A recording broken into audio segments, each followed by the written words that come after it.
Every day, thousands of Comcast engineers and technologists, like Kunle, put people at the heart of everything they create. In the average household, there are dozens of connected devices. Here in the Comcast family, we're building an integrated in-home Wi-Fi solution for millions of families like my own. It brings people together in meaningful ways. Kunle and his team are building a Wi-Fi experience that connects 1 billion devices every year. Learn more about how Comcast is redefining the future of connectivity at comcastcorporation.com/Wi-Fi. I'm Jen Taylor Skinner, and this is the Electorette. On this episode, I have a conversation with Tisch Sussman. Emily is a veteran political strategist, and you may have seen her on your television covering some of the most important and heated election cycles, including the 2016 election, which Emily argues was the most important and consequential election of our lifetimes. And I happen to agree. Emily has interviewed everyone from Speaker Nancy Pelosi to Vice President Kamala Harris. Emily also has her own podcast titled She Pivots, where she talks with a diverse group of women to explore what led to their professional and personal pivots and how that eventually led them to success. And that's where Emily and I begin our conversation. We talk about her professional and personal trajectory from political strategist to becoming a mother and launching She Pivots, of course. We also talk about the 2024 election cycle, including what we can and should expect from the media in terms of their coverage of women candidates. So, without further ado, here is my conversation with Tisch Sussman. Tisch Sussman, welcome. Thank you so much for having me.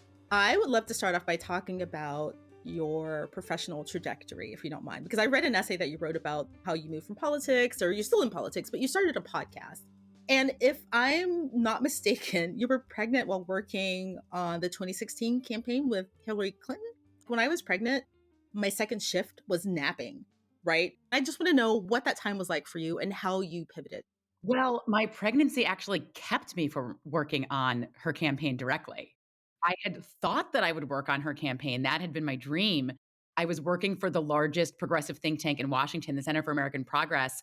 And then I found out I was pregnant, and I had never seen a pregnant person work on a campaign before. I had never seen a person with kids work on a campaign before.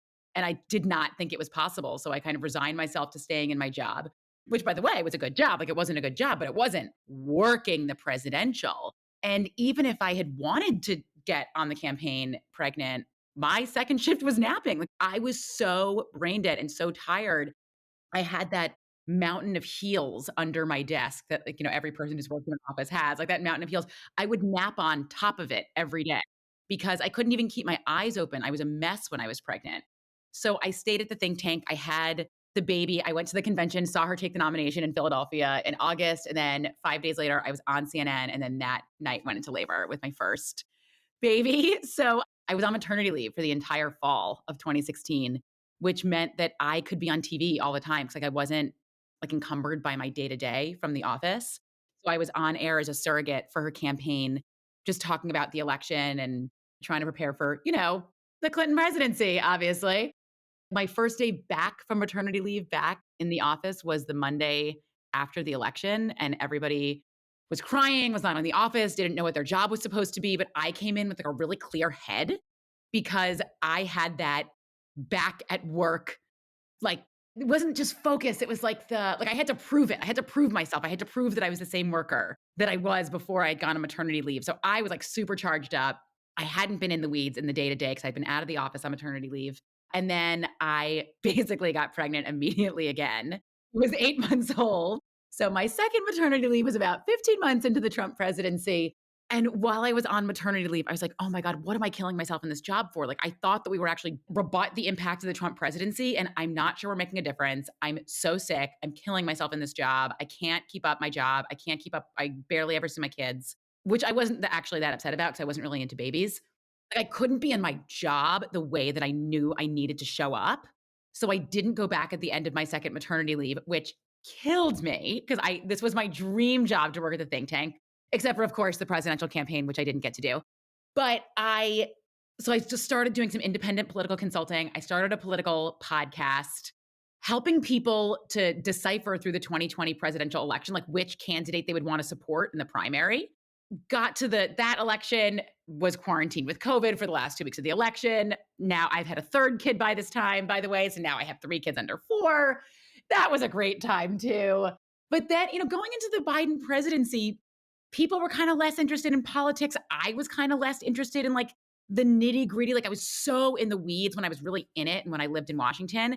And I felt like everything that I knew how to evaluate myself by, like all of my metrics for personal success, were all tied to my professional accomplishments and they were all tied to political professional accomplishments. And those things just were not available to me anymore. Like I didn't live in Washington anymore. I had 3 kids under 4. I wasn't at a think tank. Like I just, none of those things that I evaluated myself, I couldn't do them. I mean, it broke me. It truly, honestly broke me. And I started to think about what can I do? And is there a life that looks like some kind of success that I would evaluate myself by? Like, I never really saw myself in any sort of like maternal role, mothering, like that was not particularly fulfilling for me. The older they got, the more it was interesting, but not fulfilling in the same way as professional success. So I just started thinking about like who do I need to hear from inspiration? I need to hear from people who changed their careers. Like on paper, their careers looked great. Like they had done everything right. But something personal changed in their life that made them change their perspective and then they found a different kind of success. So I thought, well, podcasting is what I know. I started pitching it to a bunch of media outlets and the show I host now, She Pivots the Podcast, was created and I hosted for Marie Claire magazine. So I have a column with the magazine. I write on the people that I interview. I write on some other interesting topics like the life and death and maybe life again of paid leave. And it's just a very different kind of success for me now. And by the way, I'm calling it success like in quotes, is that like my new metric? It's a different kind of metrics for success for me. I think that I'm on a different path now. It's hard for me to totally be out of politics altogether. I work much more locally now than when I worked on federal issues. But I also live in like one of the biggest swing districts in the country and feel like I didn't do enough in the congressional. So, who knows what's going to happen there? Okay. So a lot to unpack there. First of all, how are you not? You have 3 kids under 4, right? How are you not napping right now? I'm wearing a stained sweatshirt that I put on to drop my kids off this morning and just arrived back home from drop off. So, Okay. Okay. That answers that question. And that was a really surreal, weird period before. I want to go back to 2016, but that was a really weird, surreal period between 2019 and the 2020 election.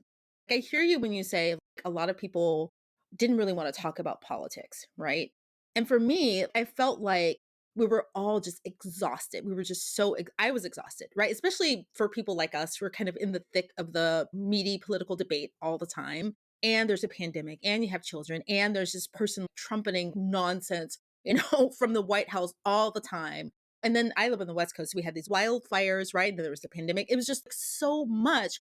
And I didn't want to think or talk about politics anymore, but I felt like we had to. We had to because there was this huge election coming in 2020. So it was just a really surreal period. And I don't know if that's what you meant by people not wanting to talk about politics around that period or not. yeah, 100%. I mean, I think when I said people lost interest in politics, I was kind of minimizing it. And the metric in my head is that people literally lost interest in listening to my podcast. So that was really the losing interest for me. But yeah, no, it wasn't a losing interest. You're right. It was a total exhaustion. It was our bodies physically went into panic mode in the 2016 election, and we put everything on the line, and we changed our lives for a lot of people. Whether we became hyper focused on what was happening on a federal level, or looking at state legislative races across the country to support that we'd never done before, or marching, or in having conversations with our kids that we hadn't been prepared to have. Like everyone's life changed a little bit and it kind of changed a lot actually. And so we were also just exhausted. Throw a global pandemic onto that, which totally upended everything in our lives and our structure of what we thought we had to have, could have. I mean, I had this grand vision of throwing myself into the 2020 presidential and being, the mom who came back and did it, because by that point there were a couple of pregnant people and people that had kids on working on campaigns. But that whole idea was predicated on me having childcare. And I didn't have it in a global pandemic with a 3-week-old baby and a 2-year-old and a 3-year-old. So like any vision I was capable of was totally gone by that point. So I was physically exhausted. I was mentally exhausted. It was exhausting to think every day about how do we fight back against these policies we thought were too terrible, like nobody could ever bring them. And they were happening every day. I mean, that was a big piece of why I left the think tank, is that part of my job was to be organizing our response to the Trump presidency's policies as he was announcing them, to think about, how do we bring in a policy response to this and hopefully blunt the impact of it. But he announced a lot of policies without warning and by tweet, either Friday nights or Sundays. Well, those are days that I didn't have any childcare. So here I was trying to like organize our organizational response when I had like a kid crying and napping, whatever it was. And when I say I just physically couldn't do my job anymore, like I physically couldn't do my job anymore. But yeah, everybody was exhausted in some way. And to feel like we had this massive election coming up that we had to, 2020, like we needed to organize, like people were really exhausted and for good reason. That's why I will always give props to the people who were on the ground during that campaign. And, they really brought it home. But I am stuck on something else you said. You said that you'd never seen a pregnant person work on a campaign, right? That was, during the 2016 cycle. You'd never seen a pregnant person. But we do know that there are people who are working on campaigns. I'm particularly thinking of men who do have children. There are children somewhere in the background and someone's taking care of them, right? And it's probably not the men who are still working. But, this happens to a lot of women. And I'm curious about your specific situation because I know when I had my first child and my husband and I, we were in similar careers. We were working in technology. So I had a front row seat to see how men and women were treated differently when they start a family. If I had done this without working with someone who was in the same career, that would be fine. But I saw it. I saw the difference and it was really stark. And I can't remember ever hearing a man who's working in politics on any level say, I've got to step back because I'm starting a family. I mean, have you ever seen that? What is it like from your perspective in DC or when you were in DC? Yeah, very rarely. I will say that at the think tank where I work, there was actually, I think we're a little ahead of our time. There was everybody, regardless of gender, parenting status, everyone who had a child got 12 weeks, 6 paid, 6 unpaid. And everybody took it. So culturally, that was incredibly important at the think tank. And most people did it not for equity reasons, but they did it for financial reasons. So what they would do is they would stagger the leave. 12 weeks is pretty standard among like Democratic organizations in Washington. So generally they would have the first parent, generally if there was a birthing parent, the birthing parent take the first 12 weeks, and then the second parent would take the second 12 weeks. Well, that's deferring 6 months of childcare. Like that's a pretty significant cost difference. So that was the reason that most people did it. But it ended up having a really positive cultural impact on where I work that most of the kind of mid-level managers at some point, whether it was the actual manager or just a manager on your team, would take 12 weeks of leave. So we were culturally built into having people coming in and out 12 weeks at a time. And so we knew how to build a system to cover for them, to not, encroach upon their portfolio. Like we knew how to do it. And so it wasn't like every time somebody got pregnant and, had a baby, left, it wasn't like this big question about how it was going to be handled. And it also meant that there was no motherhood penalty. If it was just the women who were taking the leave or taking the full leave, then there culturally can become a penalty around it. But there really wasn't because everybody took it. I will say at the same time, my husband worked in the Senate where for our first child, actually the first two, I think first two, he worked in the Senate where there actually is no standard leave policy. It's office by office what they want to give. He worked for Senator Chris Murphy, who is a wonderful human from Connecticut. And Chris Murphy gave his office for paternity 12 weeks. I mean, sorry, not 12, he gave my husband 4 weeks. So on a policy level, I'm like, I love when the husbands have the full leave. On a personal level, I was like, oh my God, go back to work. Please, like get out of my hair. I just want to be miserable on my own. And I don't want anybody else watching me be miserable. So please go back to work. So, I'm a little talking out of the both sides of my mouth on that. Yeah, so my husband had leave too, but that was with the second child. But most people don't have that, and that's a big problem. No, I mean, it's a huge look. We are the lucky ones. 12 weeks was my kids were just sleeping through the night. And so I was like barely a functioning human. If I had to be in my seat before that, when my kids were waking up all night long, I would have been a shell of a person. Like the employee you were paying for would not be the employee that you were getting. And the fact that we are the lucky ones with any percentage of paid leave is insane. Like it's insane from a humanitarian perspective in the US. It's insane from an economic perspective. You're getting no productivity. People leave their jobs because they can't go back or they can't take the leave. The fact that we don't have a national paid leave policy, there's grumblings of it becoming a bigger federal issue. I don't have great hopes with Republicans in charge of the House this year of it actually passing, although Biden has articulated that he would sign it into law if they do. The way that there are Republicans who are interested in paid leave. There are some. They don't want a national paid leave policy. The way they want to do it is with borrowing they either want to like borrow out of Social Security or with something similar like child tax credits. I don't think that's ultimately the way to do it. Like I think you just need a national paid leave program because you also need small businesses to be able to afford it. I'm encouraged by the fact that it's finally almost a conversation. Like, we were so close last Congress. Truly, it was only because of Joe Manchin not understanding why someone could need paid leave. Truly, that is the only reason it did not pass. But the fact that we are finally getting there, like, it's so long overdue, but I'm a little bit hopeful that it will actually pass in the next few years. I think one of the most important things that you mentioned that this is kind of a cultural problem because right now it's left into the hands of the private sector, right? Whether they want to give their employees leave or not. But I like to think of things in the context of legislative solutions. One positive thing that happened last year, and this is kind of ironic given that the Dobbs decision also came down last year, was that the Pregnant Workers Fairness Act passed and it goes into effect in June of 2023, which would have helped me, but it's going to help a lot of women because what it does is it requires that workplaces give them less physically demanding and safer positions. They get breaks, they have lots of different policies that will help women or people generally who are pregnant.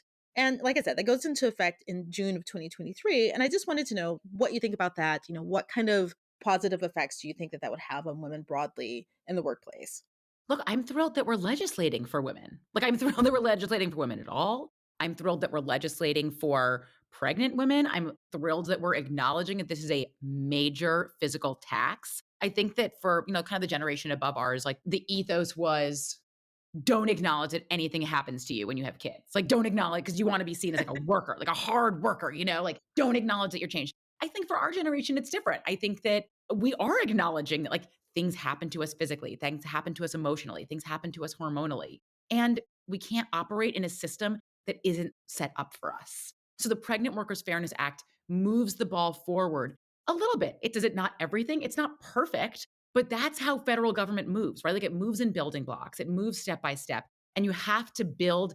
It's like when particles are flowing through the ocean, right? Like, if the particles are just flowing, then they don't catch on to anything and nothing builds.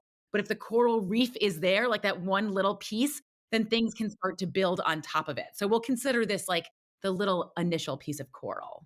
You said something else that I wanted to dig in deeper because, even when we have legislation like this in place, I know for me, sometimes it's hard to admit that something's changed. I remember when I had my first child and I would have to leave for like some school meeting, I would make something up. Right, like, everyone knew that I had a family, everyone knew that I had kids, and I had school things and, like, sick days and things I needed to do, but it wasn't something that I was as open or upfront about because I was afraid of being penalized, and I don't know if you felt the same way, like, you wanna put yourself on the same playing field as the people around you who don't have a family or the men around you, and, I think that culturally, that's something that we need to change too. I just think being more open about it and being more upfront about it. Also, by the way, acknowledging that not every problem is the same. I actually didn't really have a problem with the men in my office not understanding what I was going through. They were pretty understanding. More challenges came from younger women, childless younger women that thought that they were being theoretically supportive of women, but that didn't understand that the challenges that I was going through were not the same as others. Like, I remember this one woman in my office complaining about, like, yeah, some people with kids like need to push back their start time a little bit later because they have kids drop off. But like, what about the people that like to go to workout class in the morning? And I was like, well, that's not the same. That's actually not the same. Yeah. Yeah. And we've been afraid to say that not everything is the same or that things are not all the same. So I think having more open and honest conversations about that actually are going to become beneficial. I will tell you the one place that I did see it is that in order to cover some of my responsibilities while I was out on maternity leave, we ended up giving them over to a man internally, which it wasn't until a few years later on when I was in charge of the budget that I saw that he had actually gotten a pay increase for taking over parts of my responsibilities that had never gone away. Yeah, that was quite confusing to me. I was like, but don't we all just cover for each other because everyone goes like when he went on paternity leave, I didn't get a pay bump for taking over his responsibilities. Wow. That Yeah. was quite shocking to me. It's actually surprising that you found out about it. Honestly, it was only because I then had the budget years later on, and I was like, "What is happening with this?" And so I looked back and traced it back to that. Oh, wow. The spirit of innovation is deeply ingrained in America, and Google is helping Americans innovate in ways both big and small. The Department of Defense is working with Google to help secure America's digital defense systems, from establishing cloud-based zero-trust solutions to deploying the latest AI technology. This is a new era of American innovation. Find out more at g.co/American innovation. This episode is brought to you by Shopify. Upgrade your business with Shopify, home of the #1 checkout on the planet. Shop Pay boosts conversions up to 50%, meaning fewer carts going abandoned and more sales going cha-ching. So if you're into growing your business, get a commerce platform that's ready to sell wherever your customers are. Visit shopify.com to upgrade your selling today.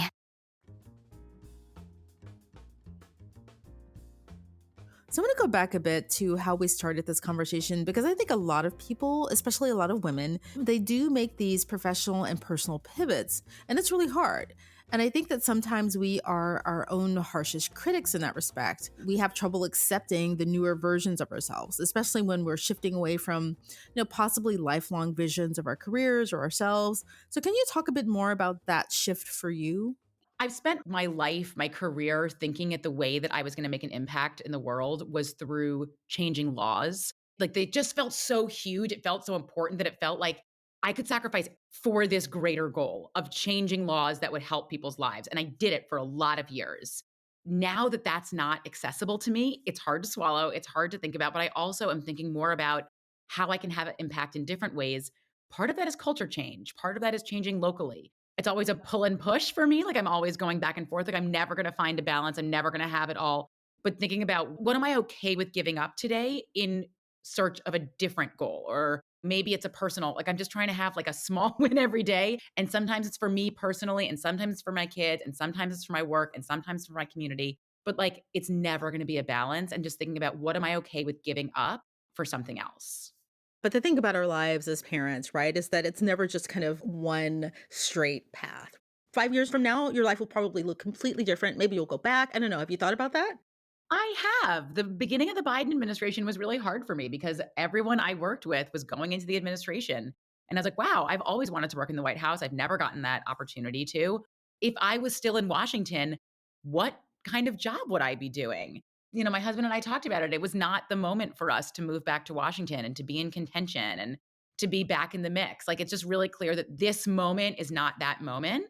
And it would take kind of a lot for us to go back. But there's some people that we would go back for. So Cory Booker, namely. Who doesn't love Cory Booker? It's hard to not love Cory Booker. Love. I would go back for him. Okay, well, speaking of Cory Booker and presidential cycles, the 2024 cycle is upon us. I am very, very nervous about how pundits and analysts and those types will discuss women, both the candidates and constituents, right? But I want to start with the candidates because it's really starting already. Some of the rhetoric that we heard with the 2016 campaign with Hillary Clinton is happening now, even though there haven't been any official declarations on the Democratic side. But you hear it in relation to Vice President Kamala Harris, who I know you've interviewed, by the way. Tell me about that, first of all, before we get into the question, what was that like? Oh, it was really exciting. I have to be honest, like I don't get nervous very often. And right before we went on stage, she wanted to do so I interviewed her alongside Lieutenant Governor Peggy Flanagan from Minnesota. We were in Minnesota. And right before we were supposed to go on stage, I mean, there was so much like process, getting there and the checkpoints and like all of it. They said, don't go on stage yet. The vice president wants to meet you guys, wants to talk to you guys first because she hadn't spoken to the lieutenant governor yet. I was like, oh, okay. So they pull us back.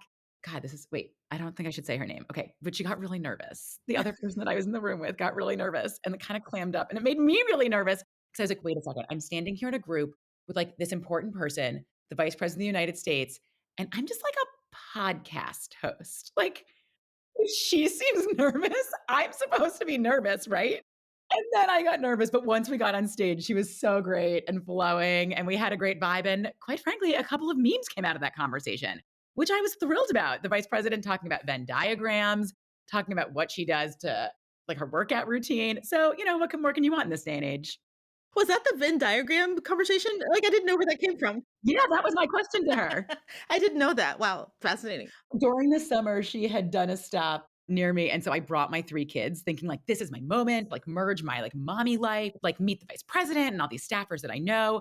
And of course, my 2-year-old who is so defiant pulled one of her 2 pigtails straight out. She's one pigtail in, one like fluffy side of her head, pulls her dress off and starts running to grab the vice president's leg and then running away like as if she was playing some game of like tag. I am mortified beyond mortified. And the vice president was so kind in that moment. She was like, who's this little one? I was like, oh God, I don't even know this little one. Like this. Not mine. Oh, that's funny. Yeah, not mine. But she was amazing in that moment. Yeah. So here's the thing. This is what I'm worried about. So over the weekend, some person, a professional person on social media, said something about VP Harris. The assumption is that she's going to run with Biden during the 2024 cycle. That's the assumption, right? So this person said, I don't know what it is about her. I just find her fake and inauthentic. Is that sexist? And this, like I said, this is a very professional person. And that's my biggest worry, that these people who are in this professionally, who should know at this juncture what is gendered wording, what are gender descriptors for women, and they don't know. And so the conclusion of that post was like, I find her fake, and therefore I don't think she's going to be a good president. That's my worry, right? Because we haven't learned anything. Well, we don't know what a female president looks like because we've never had one. I have a problem with that analysis of like, well, they just don't look presidential. Just can't quite put my finger on it. Well, because we've never had one before. So actually, we have no idea what the model looks like. So it's really hard to say in that case if they can match up to it. I mean, I'll tell you something about being an on air pundit, which I've done for about 10 years, and about like the Twitterverse, where a lot of politicals are, is that the interests of being either of those two things are not aligned with having a better country or like moving the conversation forward. Like the goal in the Twitterverse is to say things that are very extreme so that people react to it. Then you are driving the conversation.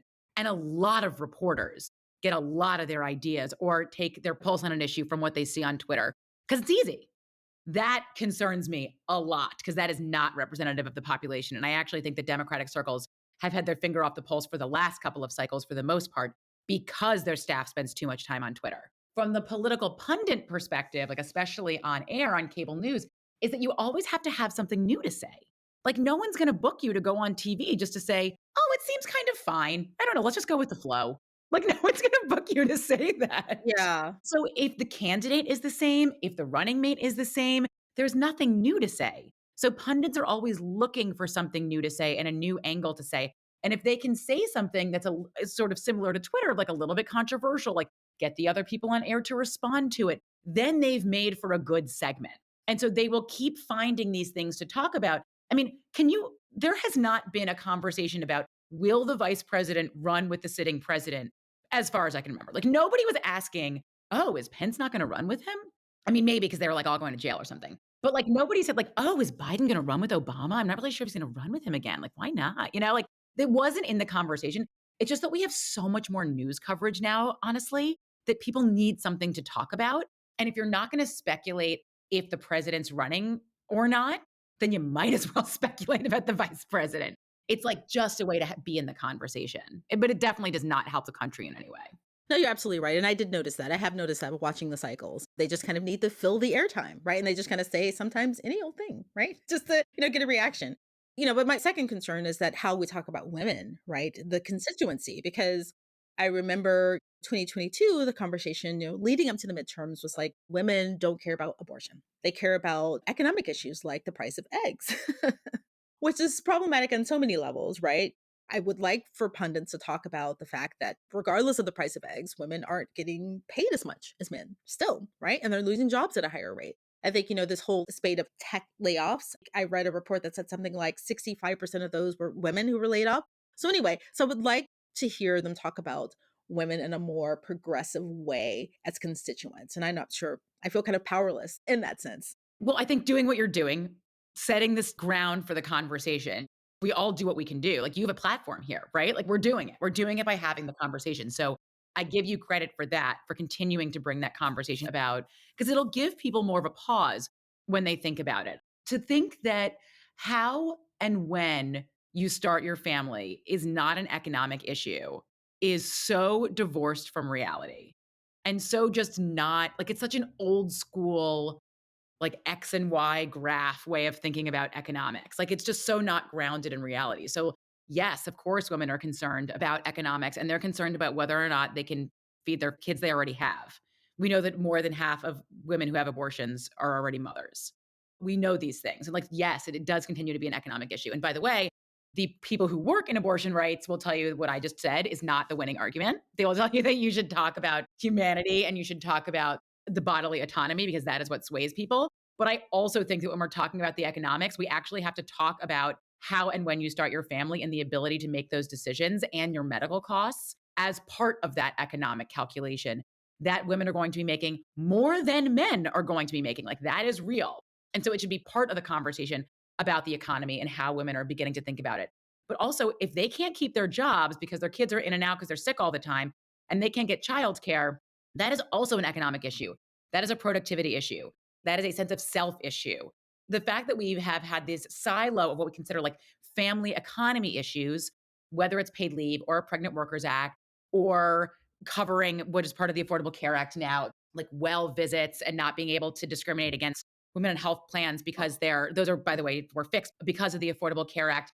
But the fact that we've considered those like fringe economic issues and not core economic issues, I think is where the economists and analysts have been off. And I hope does change.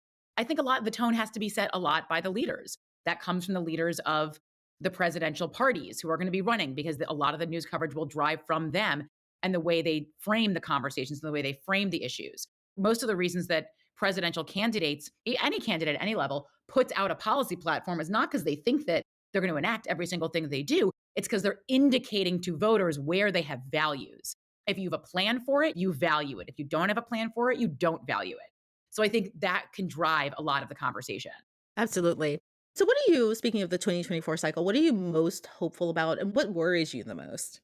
What worries me the most is that, we've said every year for the last couple of years that it's the most important election of our lifetime. I'd actually posit that we already had the most important election of our lifetime and that it was 2016. And I think that we are now just trying to buffer the impact of the policies and culturally where we went from that election. I think we're just trying to undo them and hopefully move forward. So my concern is that we've turned the temperature so high for voters and they're still suffering. They're still suffering from the impacts of COVID economically, like all of that, that they're not going to be as engaged. And it's going to be really hard to get people's attention. And then we let some of these crazies just like slip right through, whether it's like the next George Santos, Marjorie Taylor Greene, like she's got real power now. Kevin McCarthy stands for nothing, but has empowered a lot of people that have some really crazy ideas, and their impact can be quite great at a federal level. So I worry about apathy because the conversation is so extreme. We don't know how to filter out what is real and what is not,